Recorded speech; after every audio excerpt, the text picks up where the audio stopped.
Hi everyone, I am Sara. Today's news. PM Modi inaugurates Noida International Airport. Prime Minister Narendra Modi on Saturday, March 28, 2026 formally inaugurated Delhi National Capital Region's second airport at GUI Noida. Today we are starting a new chapter for a developed UP and developed India.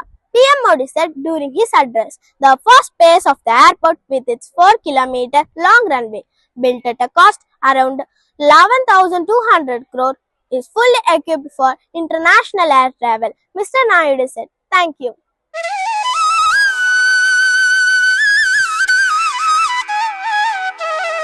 வணக்கம். என் பெயர் அகல்யா. இன்றைய திருக்குறள். வாய்மை எனப்படுவது யாதெனின் யாதொன்றும் தீமை இல்லாத சொல்லல். பொருள். வாய்மை என்று சொல்லப்படுவது எது என்றால் அது மற்றவர்களுக்கு ஒரு தீங்கும் தராத சொற்களாகும். நன்றி. Hi everyone, I am Mujitra. Today's interesting fact: fractions show a part of a whole. Example: 1/2 and 3/4. They are used in daily life, like sharing food equally. Thank you.